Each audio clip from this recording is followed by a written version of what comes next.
Pine घाट की बगावत के चंद माह बाद ही कर्नाटक में अबतरी फैल गई और पूरा इलाका एक नई सियासी जंग की लपेट में आ गया। यूरोप से जो कौमें हिंदुस्तान आई थीं उनमें डच, जर्मन, पुर्तगाल, अंग्रेज और फ्रांसीसी नुमायां थे। हर कौम ने इस जरखीज खित्ते में कदम जमाने और सोने की चिड़िया को पकड़ने की बहुत कोशिश की, मगर कामयाबी सिर्फ अंग्रेज़ों और फ्रांसीसियों को हासिल हुई। इन दोनों कौमों की सियासत का तकरीबन एक ही अंदाज था कि हिंदुस्तान की खाना जंगियों से फ़ायदा उठाते हुए राजाओं और नवाबों को एक दूसरे से लड़ाया जाए, फिर जो कमज़ोर पड़े उसे भारी कीमत के इवज़ जदीद असलहा और फौजी ताकत फराहम की जाए, और जब वो जंग में गालिब आ जाए तो अपने इलाके के सारे वसाइल अंग्रेज़ों या फ्रांसीसियों के पास रहन रख दें और ख़ुद हमेशा के लिए ग़ुलामी का तौक़ पहन लें। हिंदुस्तान के खुदगर्ज और आक़िबत ना अंदेश हुक्मरान इन बाजीगरों के इशारों पर रक्स कर रहे थे और ये सफ़ेद खेकड़े आहिस्ता आहिस्ता सोना उगलने वाली ज़मीन पर अपनी गिरफ्त मजबूत करते जा रहे थे। उस वक्त अंग्रेज़ी कंपनी का मुंतजिम वॉन हेस्टिंग्स था और फ्रेंच कंपनी डोपले की निगरानी में काम कर रही थी।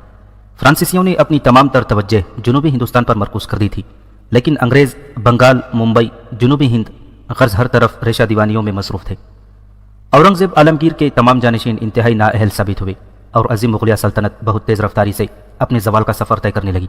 जब दूसरे ताले आजमाओं को दिल्ली पर मर्दे बीमार का गुमान होने लगा तो मराठों और निज़ामुल मुल्क अव्वल वाली हैदराबाद दक्कन ने शहंशाहियत के ख्वाब देखने शुरू कर दिए। निज़ामुल मुल्क तो ऐसे ख्वाब की ताबीर हासिल ना कर सका, लेकिन मराठे अपनी कोशिशों में इस कदर कामयाब हुए कि एक तरफ पंजाब से लेकर बंगाल तक और दूसरी तरफ जनूबी हिंदुस्तान में तंजावर तक उनका इक़्तिदार कायम हो गया। उसके बरक्स निज़ामुल मुल्क के इक़्तिदार का दायरा सिर्फ हैदराबाद और उसके मुज़ाफ़ात तक सिमट कर रह गया था। अगर अहमद शाह अब्दाली पानीपत के मैदान में मराठों की किस्मत का फैसला ना कर देता तो बहुत मुमकिन था कि शिवाजी की कौम पूरे हिंदुस्तान पर अपना परचम लहरा देती। जनूबी हिंदुस्तान यानी सूबा कर्नाटक में नवाबी ने अरकाट शाह ने मुग़लिया की नियाबत कर रहे थे। जब तक दिल्ली में कुछ न कुछ ताकत बाकी थी उस वक्त तक दक्कन का सूबेदार ही नवाबी ने अरकाट की नामजदगी करता था, मगर नादिर शाह दुरानी ने 1738 ईस्वी में दिल्ली की रही सही क़ुव्वत भी तबाह कर डाली। इस कत्ल-ए-आम के बाद मराठों ने आगे बढ़कर कर्नाटक पर कब्जा कर लिया। बिल आखिर तवील खूनरेज़ जंगों के बाद निज़ामुल मुल्क ने मराठों को इस इलाके से बेदखल करके मीर नवारुद्दीन को अरकाट का नवाब बना दिया। 1743 ईस्वी तक अरकाट पर नवाब सादतुल्लाह खान का ख़ानदान हुकूमत करता था। उस ख़ानदान का आखिरी नवाब मोहम्मद सईद खान था, जो 1740 ईस्वी में तख्त नशीन हुआ और 1743 ईस्वी में अरकाट की हुकूमत से महरूम हो गया। मोहम्मद सईद खान एक कम उम्र लड़का था जिसे उसके ख़ानदान वाले नापसंद करते थे। मोहम्मद सईद खान के मुखालिफिन में सर फहरिस्त उसी ख़ानदान का एक फ़र्द हसीन दोस्त खान उर्फ चंदा साहिब था। चंदा साहिब नवाब सादतुल्लाह खान मरहूम का दामाद था और वो उसी रिश्ते से अरकाट की हुक्मरानी के ख्वाब देख रहा था। दूसरी तरफ इख्तिदार का भूखा एक और शख्स मीर नवारुद्दीन घात लगाए बैठा था। उसने मोहम्मद सईद खान की ख़ानदानी मुखालिफतों से भरपूर फ़ायदा उठाया और आसिफ जाह निज़ामुल मुल्क अव्वल की तायद से अरकाट की हुकूमत हासिल कर ली। वाली दक्कन के साथ अंग्रेज़ भी मीर नवारुद्दीन की पुष्टपनाही कर रहे थे। मीर नवारुद्दीन की अंग्रेज़ दोस्ती कोई नई बात नहीं थी। चंद साल पहले जब नवारुद्दीन के बाप ने ईस्ट इंडिया कंपनी के एक जहाज़ में हज का सफ़र किया था तो अंग्रेज़ों ने उसकी खूब खातिर तवाज़े की थी और इस तरह दोनों के दरमियान मुनाफिकाना दोस्ती के रिश्ते मजबूत हो गए थे। मीर नवारुद्दीन तकरीबन 5 साल तक अरकाट का हुक्मरान रहा। फिर जब 1748 ईस्वी में निज़ामुल मुल्क अव्वल का इंतकाल हो गया तो हुसूल इक़्तिदार के लिए नासिर जंग और मुज़फ़्फ़र जंग में लड़ाई छिड़ गई। मीर नवारुद्दीन ने अपने इक़्तिदार को बचाने के लिए नासिर जंग का साथ दिया। हुसैन दोस्त खान उर्फ चंदा साहिब भी उसी मौके का मुंतज़िर था। उसने अरकाट की नवाबी के हुसूल के लिए मुज़फ़्फ़र जंग की हिमायत का ऐलान कर दिया। जब से अंग्रेज़ और फ्रांसीसी हिंदुस्तान आए थे उन दोनों में तिजारती रकाबत की बुनियाद पर अक्सर जंगें हुआ करती थीं, मगर इन लड़ाइयों के असरात सिर्फ उन्हीं दो कौमों तक महदूद रहते थे और मुकामी हुक्मरान किसी भी जंग में शिरकत नहीं करते थे। यही वजह थी कि जंग शुरू होने से पहले फ्रेंच कंपनी के निगरान डोपले ने मीर नवारुद्दीन को एक ख़त तहरीर किया। मेहरबान दोस्त को मालूम होना चाहिए कि ये दोनों कौमों के यकसा नफ़ा और नुकसान की जंग है, इसलिए तुम पर लाजिम है कि गैर जानिबदारी की रोश इख्तियार करो। मगर अनवरुद्दीन पर डोपले की इस दरख्वास्त का कोई असर नहीं हुआ। मजबूरन फ्रांसीसी गवर्नर ने मुज़फ़्फ़र जंग और चंदा साहिब की मदद की। आखिर ये सियासी कशमकश 1749 ईस्वी में आम्बूर की जंग पर इख्तिताम पजीर हुई। मीर नवारुद्दीन मैदान जंग से फरार होने की कोशिश में मारा गया और मुज़फ़्फ़र जंग की मदद से हुसैन दोस्त खान उर्फ चंदा साहिब अरकाट का नवाब बन गया। आम्बूर की जंग में फतेह हासिल करने के बाद फ्रांसीसियों की ताकत में मज़ीद इजाफा हो गया था और अंग्रेज़ अब अपने आप को बहुत ज़्यादा कमज़ोर महसूस करने लगे थे। ताकत का तवाज़न बरकरार रखने के लिए फिरंगियों ने नासिर जंग को अपने ताउन की पेशकश की, मगर नासिर जंग एक मुहब्बे वतन हुक्मरान था और वो अंग्रेज़ों के खौफनाक अज़ाइम से बखूबी वाकिफ़ था, इसलिए उसने साफ इनकार कर दिया। इसी दौरान मीर अनवरुद्दीन के बेटे वाला जाह मोहम्मद ने ईस्ट इंडिया कंपनी के नाम एक ख़त तहरीर किया। हुजूर वाला को मालूम है कि मेरे वालिद मुहतरम अंग्रेज़ों के कैसे दोस्त और कंपनी के कैसे वफादार थे। मैं उसी दोस्ती और वफादारी के नाम पर सरकार से फ़ौजी इमदाद की दरख्वास्त करता हूँ। अगर फौरी तौर पर मेरी खबरगिरी ना की गई तो कंपनी का यह जानिसार भी अपने बाप की तरह ज़मीन की खुराक बन जाएगा। अभी ईस्ट इंडिया कंपनी और मीर अनवारुद्दीन के बेटे वालाजाह मोहम्मद अली के दरमियान खतो किताबत जारी थी कि नासिर जंग ने किड़िया के पठान नवाब को हुक्म दिया कि वो आगे बढ़कर मद्रास पर हमला करे और एक एक अंग्रेज को उस इलाके से बाहर निकाल दे। अगर नासिर जंग का यह मंसूबा कामयाब हो जाता तो हिंदुस्तान में कंपनी की ताकत बराए नाम ही रह जाती। लेकिन बदकिस्मती से नासिर जंग खुद एक साजिश का शिकार हो गया और किड़िया के पठानों ने उसे कत्ल कर दिया। नासिर जंग के कत्ल होते ही वालाजाह मोहम्मद अली भागकर तिरुचुनापल्ली में महसूर हो गया। चंदा साहिब का सितारा उरूज पर था। वो तेज रफ्तारी के साथ दारुल हुकूमत अरकाट से निकला और उसने तिरुचुनापल्ली का मुहासिरा कर लिया। बज़ाहिर ऐसा लग रहा था कि वालाजाह मोहम्मद अली के दिन पूरे हो चुके थे, मगर किस्मत को कुछ और ही मंजूर था। मोहम्मद अली ने डूबते डूबते राजा मैसूर से भी मदद की दरख्वास्त की। इस नए फौजी मुआहिदे के मुताबिक तय पाया था कि फतेह की सूरत में कर्नाटक का एक हिस्सा अंग्रेजों के हवाले कर दिया जाएगा और तिरुचुनापल्ली का इलाका रियासत मैसूर के मकबूजात में शामिल हो जाएगा। राजा मैसूर इस फौजी ताउन के खिलाफ था, मगर वजीर आजम नंदराज और हैदर अली अपनी फौज लेकर तिरुचुनापल्ली की तरफ बढ़े। दूसरी तरफ मद्रास के अंग्रेज गवर्नर ने एक अजीब चाल चली। उसका ख्याल था कि अगर चंदा साहिब की गैर मौजूदगी में उसके पाए तख्त अरकाट पर कब्जा कर लिया जाए तो वो तिरुचुनापल्ली का मुहासिरा उठाने पर मजबूर हो जाएगा और उसकी हुकूमत खतरे में पड़ जाएगी। गर्ज इसी मंसूबा साजी के तहत अंग्रेजी फौज ने लॉर्ड क्लाउ की क़ियादत में अरकाट पर कब्जा कर लिया। चंदा साहिब और फ्रांसीसी फौज के लिए ये एक हिम्मत चिकन और परेशान कुन खबर थी, मगर फिर भी उसने तिरुचुनापल्ली का मुहासिरा नहीं उठाया। वो चाहता था कि किसी तरह वालाजाह मोहम्मद अली पर काबू हासिल करके अंग्रेजों से सौदेबाजी की जाए और जब उसे सियासी मुफादात हासिल हो जाएं तो वो अरकाट की नवाबी के दावेदार को कत्ल करके हमेशा के लिए इस फितनागर से पीछा छुड़ा ले। इसी दौरान हैदर अली की फौज भी तिरुचुनापल्ली के नवाह में दाखिल हो गई और चंदा साहिब की परेशानियों में मजीद इजाफा हो गया। अभी वो हैदर अली से नबर्द आजमा होने की तदबीरें सोच ही रहा था कि उसे एक और खबर मिली। फ्रांस की हुकूमत ने अपने ज़हीन तरीन गवर्नर डोपले को वापस बुला लिया था। डोपले के जाते ही फ्रांसीसी सिपाहियों में बददिली फैलने लगी। हैदर अली के बारे में मशहूर था कि उसकी फौज हमेशा दुश्मन पर शबखून मारा करती थी और जो कुछ मिलता था बेदरेग लूट लिया करती थी। तिरुचुनापल्ली की जंगों में भी हैदर अली ने यही हिकमत अमली तैयार की। बेखबरी के आलम में बार बार इन हमलों ने फ्रांसीसियों और चंदा साहिब को जिंदगी से बेजार कर दिया था। हैदर अली की फौज का हर शब खून कामयाब ही हमकिनार होता था। नतीजतन दूसरे मालूमात के साथ बहुत सी फ्रांसीसी तोपें भी हैदर अली के हाथ आईं। चंदा साहिब की फौजी ताकत रोज़ बरोज़ कम होती जा रही थी। अंजामकार उसके खिलाफ एक गहरी साजिश की गई। उस साजिश में हिंदू और मुसलमान दोनों शरीक थे। अंग्रेज़ अपनी फरेबकाराना सियासत में कामयाब हुए और हिंदुस्तान का यह जांबाज सिपाही बड़ी बेरहमी के साथ कत्ल कर दिया गया। चंदा साहिब को मरते ही हिंदुस्तान में फ्रांसीसी इख्तिदार भी हमेशा के लिए ख़त्म हो गया। वालाजाह मोहम्मद अली अंग्रेज़ों की बंदूकों के साए में अरकाट का नवाब बन गया। कंपनी की तरफ से फिरंगी मुफादात की निगरानी के लिए मेजर लॉरेंस बतौर रेजिडेंट मुकर्रर हुआ। मोहम्मद अली के मुआहिदे के मुताबिक कर्नाटक का बहुत बड़ा इलाका कंपनी के नाम कर दिया। अब तक हिंदुस्तान में कंपनी की अपनी कोई ज़मीन नहीं थी। यही वो खिता है जहां अंग्रेज़ों की हुकूमत की पहली बुनियाद रखी गई। वालाजाह मोहम्मद अली ने जश्न ताजपोशी बड़ी धूम से मनाई। इस तकरीब में अंग्रेज़ों की खुशी नाकाबिले बयान थी। दरअसल ये फिरंगियों ही का जश्न ताजपोशी था। वो शराब के नशे में बदमस्त होकर दीवानावार रक्स कर रहे थे। कर्नाटक के ज़मींदारों ने अंग्रेज़ों को खुश करने के लिए मजबूर किसानों की नौ उम्र खूबसूरत लड़कियों को उनके घरों से उठवाकर ईस्ट इंडिया कंपनी के ताजिरों की खिदमत में पेश कर दिया था। उस वक्त अरकाट के महल में हर तरफ तेज़ रोशनी फैली हुई थी, मगर अहले गैरत के सीनों में अंधेरा था। नवाब वालाजाह मोहम्मद अली अंग्रेज़ों की खुशनुदी के लिए कदम कदम पर गुलामों की तरह बिछा जा रहा था और संगे मरमर के फर्श पर सिर्फ दो रकीक सियाल बह रहे थे, एक हिंदुस्तानियों की इज्जत व आबरू का खून और दूसरे पुर्तगाली शराब। अभी यह हंगामा कैफ निशात जारी था कि नवाब मोहम्मद अली के नाम हैदर अली का ख़त मौसूल हुआ। वाली अरकाट पर लाजिम है कि ईफ़ाए अहद के सिलसिले में हर किस्म की ताख़ीर से गरेज किया जाए। ये हैदर अली कौन है? नवाब वालाजाह मोहम्मद अली ने बड़े मुतकब्बिराना अंदाज में ख़त लाने वाले कासिद खंडेराय से पूछा। खंडेराव कौम का मरहटा था और हर वक्त हैदर अली की खिदमत गुजारी में मसरूफ़ रहता था। तालीम याफ्ता भी था और ज़हीन भी, इसीलिए हैदर अली ने खंडेराव को अपना कासिद बनाकर अरकाट भेजा था। हैदर अली डंडेगल के गवर्नर हैं। तिरुचुनापल्ली के मुहासरे के वक्त मैसूरी अफवाज उन्हीं के ज़ेर क़ियादत जंग कर रही थी। खंडेराव ने नवाब अरकाट से अपने आका का तारुफ कराते हुए कहा, यह मैसूर का वही जांबाज है जिसने चंदा साहिब और फ्रांसीसी फौजों का नातका बंद कर दिया था। हैदर अली कुछ भी हो, मैं उसे नहीं जानता। नवाब वालाजाह मोहम्मद अली के गुरूर का वही अंदाज था। मैं अपने हम रुतबे लोगों से बात करने का आदी हूँ। यह मेरी तौहीन है कि एक अदना फौजी अफसर मुझे हाकिमाना अंदाज में ख़त तहरीर करे। अगर राजा मैसूर कोई अरीज़ा भेजता तो शायद मैं गौर करता कि उसे किस तरह जवाब दिया जाए। नवाब अरकाट का दिमाग तो पहले ही आसमान पर पहुंच चुका था, अब उसे अपना जिस्म भी ज़मीन की सतह से बुलंद महसूस हो रहा था। हैदर अली इस मामले में राजा मैसूर ही की नियाबत कर रहे हैं। खंडे राव निहायत हाजिर जवाब इंसान था, इसलिए वो बड़ी खूबसूरती से नवाब अरकाट को घेरने की कोशिश कर रहा था। कैसा मामला? यकायक वाला जह मोहम्मद अली गजबनाक नजर आने लगा। हुजूर ने वादा किया था कि फतेह की सूरत तिरुचनापल्ली का इलाका रियासत मैसूर के हवाले कर दिया जाएगा। खंडे राव ने किसी खिदमतगार की मानिंद सर झुकाते हुए कहा। हैदर अली भी झूठ बोलता है और राजा मैसूर भी। नवाब अरकाट बहुत ज्यादा मुश्ताल हो गया था। क्या तिरुचनापल्ली किसी बकाल की दुकान पर बिकने वाली सब्जी है कि मैं उसे उठाकर राजा मैसूर के दामन में डाल दूं? खंडे राव वापस पहुंचा और उसने नवाब अरकाट की तमाम गुफ्तगू हैदर अली की गोशे गुजार कर दी। उस हीलागर ने बड़ा धोखा दिया हैदर अली। वजीर आजम नंदराज शिदत गजब से बार बार अपने सर के बाल नोच रहा था। कैसी बच्चों की तरह मात खाई है, अब मैं राजा को क्या मुंह दिखाऊंगा? हैदर अली पर बहुत देर तक हैरत और सुकूत की कैफियत तारी रही। सरकार, मुझे तिरुचनापल्ली के ना मिलने का कोई गम नहीं। खंडे राव ने इस जज्बाती सूरत हाल से फायदा उठाते हुए हैदर अली को मुश्ताल करने की कोशिश की।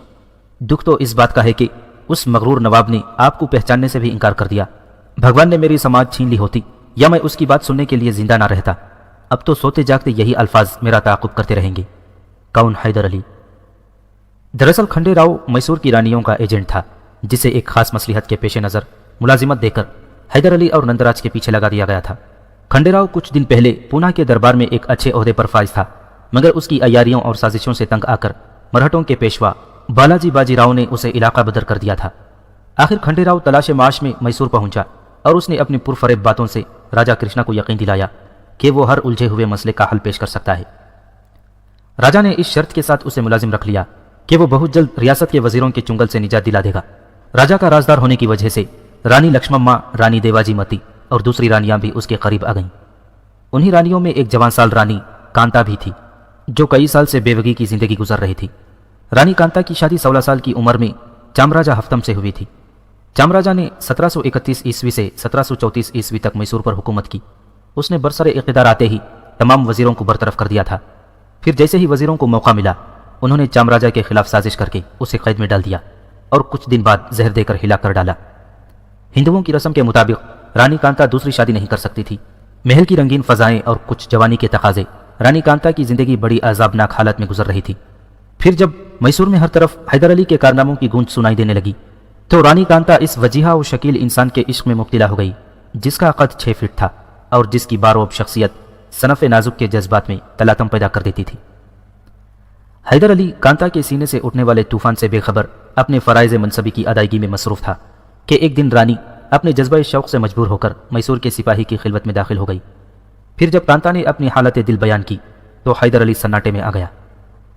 ये कैसे मुमकिन है? गिरत और शर्म से हैदर अली की जुबान लड़खड़ा रही थी। कहाँ आका और कहाँ एक मामूली खिदमतगार? उसने तूफान को रोकने की कोशिश की। इश्क में कोई आका और कोई खिदमतगार नहीं होता। रानी कांता के लहजे की वारफ्तगी नाकाबिले बयान थी। मैं इश्क के आदाब से नावाकिफ सही, मगर अपने फ़राइज़ से बेखबर नहीं। यकायक हैदर अली के लहजे में सख्ती आ गई थी। आप मेरी माँ की तरह हैं और एक माँ की पहली जिम्मेदारी यह है कि वो इस रिश्ते के तकद्दुस को बरकरार रखे। बाजी हारते देखकर रानी कांता ने हवस परस्त औरतों की तरह तरिया चरित्र का मुजाहिरा किया और हैदर अली के खिलाफ शदीद इंतकामी कार्रवाई करने की धमकी दी। रानी, आपने एक सिपाही के बारे में बहुत ही गलत अंदाजे कायम किए हैं। हैदर अली की आवाज़ बहुत ज़्यादा तेज़ हो गई थी। आपको तो शायद मनसूबा साजी करने में कुछ देर लगेगी, मगर मैं इसी वक्त पूरे महल में आग लगा दूंगा। फिर सारे मैसूर को मालूम हो जाएगा कि हैदर अली किसका नाम है और रानी कांता कौन है।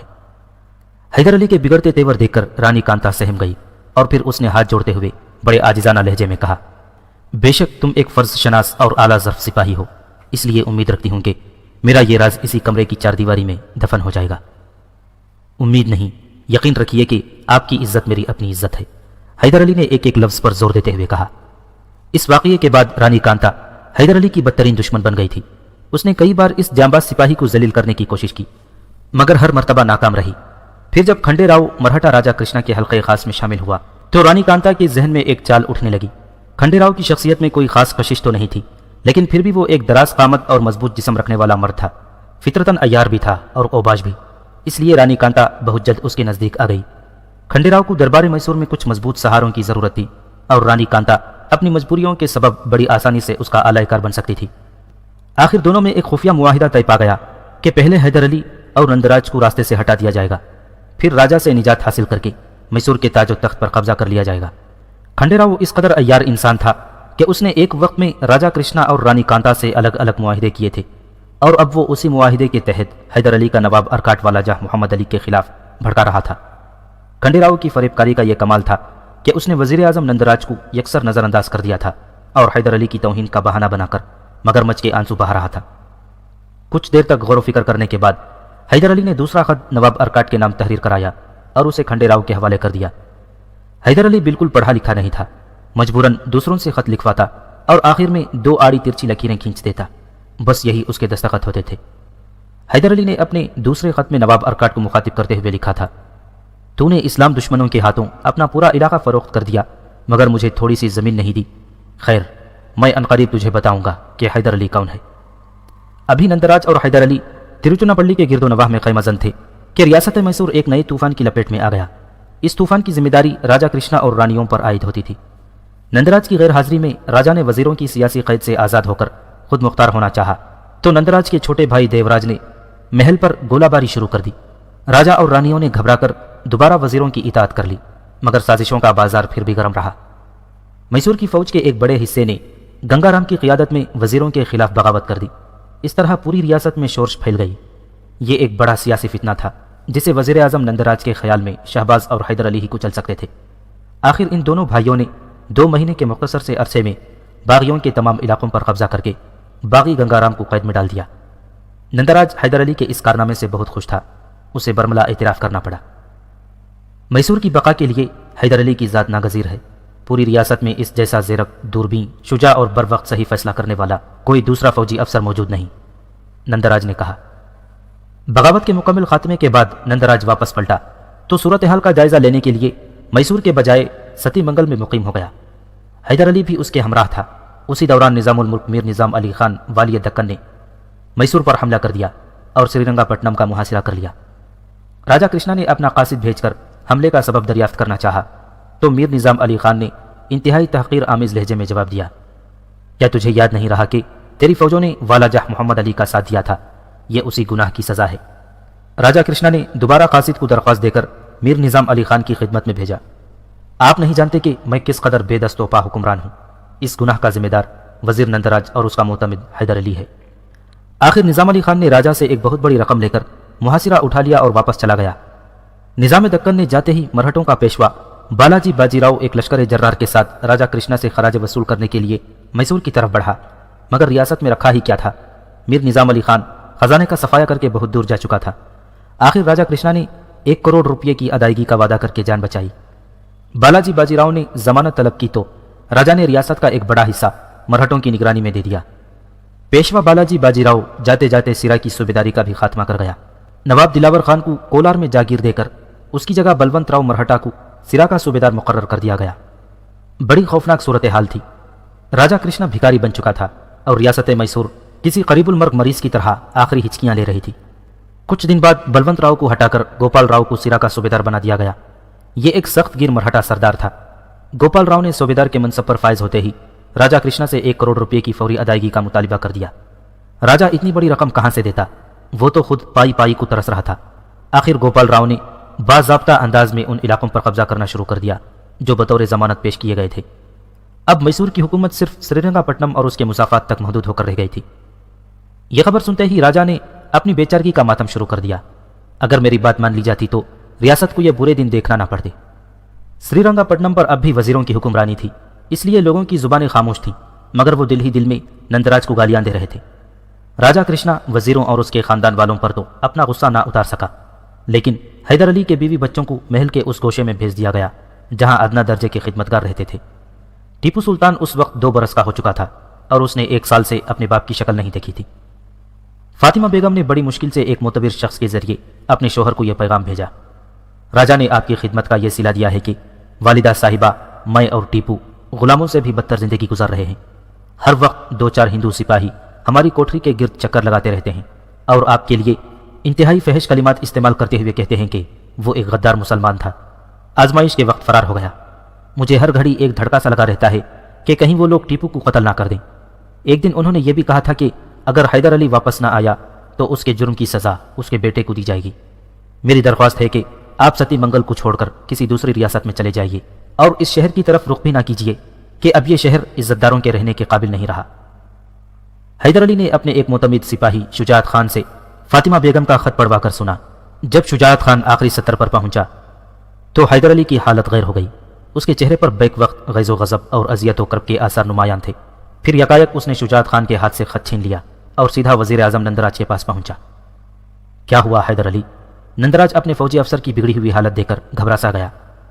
حیدر علی نے اپنی بیوی کے خط کے حوالے سے تمام واقعات سناتے ہوئے کہا، میں سوچ بھی نہیں سکتا تھا کہ مہاراج مجھے میری خدمات کا یہ صلہ دیں گے۔ تمہیں مہاراج سے کوئی توقع رکھنی بھی نہیں چاہیے تھی۔ نندراج نے بڑی ذہانت سے پگھلے ہوئے لوہے پر بھرپور ضرب لگائی اور حیدر علی کو راجہ کرشنا کے خلاف بھڑکانے کی کوشش کی۔ تم تو ریاست میسور کے نئے ملازم ہو، اس لیے پہلے ہی زخم کی سوزش سے چیخ اٹھے ہو۔ میری طرف دیکھو حیدر علی، نندراج نے اپنے سینے پر ہاتھ رکھتے ہوئے کہا، یہاں تو زخموں کی قطاریں لگی ہوئی ہیں، کس کس زخم کو شمار کروں؟ اس خود غرض انسان کا پتہ نہیں چلتا، ورنہ اب تک سر عام نندراج کی چتا پھونکی جا چکی ہوتی اور وزیر اعظم میسور کی راکھ ہوا میں اڑ رہی ہوتی۔ میں بھی ہر حال میں مسلمان رہوں گا اور آپ بھی اپنا مذہب تبدیل نہیں کریں گے، حیدر علی نے ہواؤں کے رخ کو پہچانتے ہوئے کہا۔ وزیر اعظم نندراج نے چونک کر حیدر علی کی طرف دیکھا۔ میں تمہاری بات کا مفہوم نہیں سمجھا۔ اگر میں کسی محاذ پر شکست کھا جاؤں تو آپ بڑی آسانی سے یہ کہہ کر میری پوری شخصیت کو داغدار بنا دیں گے کہ میں ایک مسلمان تھا، اس لیے ریاست میسور سے غداری کر کے اپنے ہم مذہبوں میں جا ملا۔ حیدر علی کے لہجے میں تلوار سے بھی زیادہ کاٹ تھی۔ نندراج کے پاس حیدر علی کے اس سوال کا کوئی جواب نہیں تھا۔ چند لمحوں کے لیے وہ بہت زیادہ پریشان نظر آنے لگا۔ پھر بڑی مشکل سے اس نے اپنی بدحواسی پر قابو پایا اور حیدر علی کو مطمئن کرنے کے لیے رک رک کر بولنے لگا، میں راجہ کرشنا کی طرح متعصب اور تنگ نظر نہیں ہوں۔ اگر ایسا ہوتا تو میں تمہیں ہندو سپاہیوں پر ترجیح کیوں دیتا؟ تم خوب جانتے ہو کہ میری قوم میں بے شمار سورما موجود ہیں، مگر میں نے پھر بھی تمہارا انتخاب کیا۔ آخر کیوں؟ نندراج بہت بڑا شاطر تھا۔ اس نے حیدر علی کے سوال کا جواب دیتے دیتے خود بھی ایک عجیب سا سوال کر ڈالا۔ وزیر اعظم میسور حیدر علی کو صرف ایک جانباز سپاہی سمجھتا تھا۔ اس کے خیال میں یہ مسلمان فوجی افسر سیاست کی الجھی ہوئی چالوں کو سمجھنے سے قاصر تھا، اس لیے نندراج اپنی عادت کے مطابق حیدر علی سے بھی الفاظ کی بازی کھیل رہا تھا۔ اسے یقین تھا کہ وہ بڑی آسانی سے حیدر علی کو شکست دے کر لاجواب کر دے گا، مگر حیدر علی نندراج کے اندازوں سے بھی زیادہ ذہین تھا۔ چند سال ملازمت کے دوران اس پر یہ حقیقت ظاہر ہو چکی تھی کہ راجہ کرشنا اور وزیر اعظم نندراج اپنی اپنی ضرورتوں کے پیش نظر اسے اس وقت تک اعلی کار بنا کر رکھنا چاہتے تھے جب تک سیاسی تجارت میں سود در سود کا سلسلہ جاری رہے، اور جب زیاں کا کاروبار شروع ہو جائے تو اسے اچھوت بنا کر زندہ چھوڑ دیا جائے یا پھر کسی خفیہ سازش کے ذریعے اس کا کام تمام کر دیا جائے۔ راجہ کرشنا تو بے نقاب ہو چکا تھا، مگر نندراج کے چہرے پر ابھی کئی دبیس پردے پڑے ہوئے تھے۔ وزیر اعظم نے اپنے غیر متصب ہونے اور حیدر علی کو ہندوؤں پر ترجیح دینے کی بات بڑے پرجوش لہجے میں کہی تھی، مگر حیدر علی جانتا تھا کہ نندراج کھلا جھوٹ بول رہا ہے۔ ریاست میسور کے سپاہی بے عقل بھی تھے اور بزدل بھی، اور سب سے بڑھ کر یہ کہ ان کے قول و فعل کا کوئی اعتبار نہیں تھا۔ وہ چند سکوں اور معمولی سے عہدوں کے لیے کسی بھی وقت اپنی وفاداریاں فروخت کر سکتے تھے۔ راجہ کرشنا اور وزیر اعظم نندراج کی یہی مجبوریاں ان دونوں کو حیدر علی اور دوسرے مسلمان سپاہیوں کے قریب لے آئی تھیں۔ حیدر علی انتہائی ذہین ہونے کے باوجود ایک کھلے دل کا انسان تھا۔ وہ بہت دنوں راجہ کرشنا اور نندراج کو اپنا محسن سمجھ کر ریاست میسور کے لیے جان کی بازی لگاتا رہا، مگر حیدر علی کی والدہ، بیوی اور بچے کے ساتھ پیش آنے والے واقعے نے فریب اور ریاکاری کے سارے طلسم کو ریزہ ریزہ کر دیا تھا، اور اب وہ ایک نئے ارادے اور منصوبے کے ساتھ نندراج سے گفتگو کرنے آیا تھا۔ وزیر اعظم میسور حیدر علی کا چہرہ دیکھ دیکھ کر اس کی جذباتی کیفیت کو محض ایک دریائی سیلاب سمجھ رہا تھا جو 2-4 دن کی سرکشی کے بعد آہستہ آہستہ اتر جاتا تھا۔ نندراج کو قطعاً اندازہ نہیں تھا کہ حیدر علی ایک سمندر ہے، اور سمندری طوفان میں بہت سی موجیں زیر آب بھی مچلتی رہتی ہیں اور موقع ملتے ہی آن کی آن میں سب کچھ بہا کر لے جاتی ہیں۔ میں نے فیصلہ کر لیا ہے کہ ریاست میسور کی ملازمت ترک کر کے کہیں اور چلا جاؤں۔ حیدر علی انتہائی تلخ لہجے میں بول رہا تھا۔ والا جاہ محمد علی میرے لیے کیا برا ہے؟ یہ وہی تو چاہتا ہے کہ میں اس کے راستے سے ہٹ جاؤں، پھر اس دنیا کی ساری نعمتیں میرے قدموں میں ڈھیر کر دی جائیں گی۔ راجہ کرشنا نے یہ نہیں سوچا کہ اگر میں نواب ارکاٹ کا ساتھ دوں تو وہ مجھے سونے میں تول دے گا اور پھر مجھ پر غداری کا الزام بھی نہیں آئے گا۔ یہ کہہ کر حیدر علی واپس جانے کے لیے مڑا۔ نندراج گھبرا کر آگے بڑھا اور اس نے حیدر علی کا بازو پکڑ لیا۔ تم مجھے اس عالم بے چارگی میں تنہا چھوڑ کر کہاں جا رہے ہو؟ وزیر اعظم میسور کی آنکھوں کے سامنے دھواں سا پھیل گیا تھا۔ اسے اپنی شخصیت اور مستقبل اماوس کی رات کی طرح تاریک نظر آ رہی تھی۔ تم نے تو عہد کیا تھا کہ آخری سانس تک میرا ساتھ دو گے۔ مجھے ایفائے عہد کی باتیں یاد دلانے والے یہ کیوں نہیں سوچتے کہ سب سے پہلے عہد شکنی کس نے کی تھی؟ حیدر علی کے لہجے میں وہی ناگواری تھی۔ میری والدہ، بیوی اور بچہ रियासत मैसूर में किसी यरगमाल या अछूत की तरह जिंदगी गुजार रहे हैं। अगर मैं गुनहगार था तो मुझे तलब करके कड़ी से कड़ी सजा होती। मैं तो तुम्हारा मुजरिम नहीं हूं हैदर अली। नंदराज का लहजा मुल्तजियाना था। मैं आज तक ये नहीं समझ सका कि रियासत मैसूर का हकीकी मालिक कौन है, आप या कृष्णा राजा। हैदर अली ने नंदराज से एक और सवाल कर डाला। जाहिरी मालिक तो वही है। राजा कृष्णा के लिए नंदराज के चेहरे से शदीद नफरत का इजहार हो रहा था। मगर मैं उसे मैसूर की मिल्कियत से महरूम कर देना चाहता हूं। यह इख्तिदार की खुली जंग है, मगर मैं उस जंग में फरीक बनना नहीं चाहता। हैदर अली ने किसी रियायत और तकल्लुफ के बगैर साफ साफ कह दिया और बहुत गौर से वजीर आजम मैसूर के रद्द अमल का जायजा लेने लगा। मगर मैं तुम्हारे ताउन के बगैर यह जंग लड़ने का तसव्वुर भी नहीं कर सकता। हैदर अली का इंकार सुनकर नंदराज बदहवाज नजर आने लगा था। आपके पास तो बेशुमार सुरमा मौजूद हैं। हैदर अली के होंठों पर शदीद तंजिया मुस्कुराहट उभर आई थी। वो नंदराज को उसी के अल्फाज में शिकस्त देना चाहता था। हैदर अली खूब जानता था कि अगर रियासत मैसूर में उसका नेमुल बदल मौजूद होता तो राजा कृष्णा और नंदराज कभी उसकी नाज बुरदारियां ना करते। जहां बहादुरों की इतनी बड़ी फौज हो वहां मुझ जैसे गद्दार की क्या जरूरत है। हैदर अली ने कहा, तुम जैसा कोई नहीं हैदर अली। आखिर नंदराज इस मुसलमान जांबाज सिपाही के आगे झुक गया। तुम तन्हा आदमी हो जो मेरे मंसूबे को तकमील तक पहुंचा सकते हो। वजीर आजम मैसूर का अंदाज़ गुफ्तगू खुशमंदाना हो गया था। हैदर अली यही चाहता था कि नंदराज उसके सामने मुकम्मल तौर पर बेनकाब हो जाए और खुलकर अपनी बेचारगी का एतराफ़ कर ले। मैं सिर्फ एक शर्त पर आपके साथ काम कर सकता हूं कि जिन सिपाहियों ने मुझे गद्दार कहा है उन सब की जुबानें सरेआम काट दी जाएं और उनका मुंह काला करके उन्हें मैसूर की गलियों में फिराया जाए। ये कहकर हैदर अली चंद लम्हों के लिए खामोश हो गया और गहरी नज़रों से नंदराज की तरफ देखने लगा। मुझे तुम्हारी हर शर्त मंजूर है। वज़ीर आज़म मैसूर की आमदगी का इजहार ऐसा ही था कि अगर हैदर अली नंदराज से ज़मीन बोस होने के लिए कहता तो वो बेदरेग अपनी फौजी अफसर को सजदा कर लेता। अभी मेरी शर्त मुकम्मल नहीं हुई है महामंत्री। हैदर अली बड़े आज़ादाना लहजे में एक एक लफ्ज़ पर जोर देकर बोल रहा था। अगर इस इल्ज़ाम तराशी में महाराज भी मुलविस पाए गए तो उन्हें भी भरे दरबार में मुझसे माफ़ी मांगनी होगी। मेरे दिल का ज़ख्म बहुत गहरा है, उसकी ठेस मुझे एक लम्हे के लिए चैन से बैठने नहीं देती। याद रखिए कि मैं इससे कम पर राजी नहीं हूँगा। नंदराज ने हैदर अली की एक एक शर्त मान ली और वो मर्द जांबाज इस तरह अपनी क़ियामगाह की तरफ गया कि उसके दिलो दिमाग में एक हशर सा बरपा था।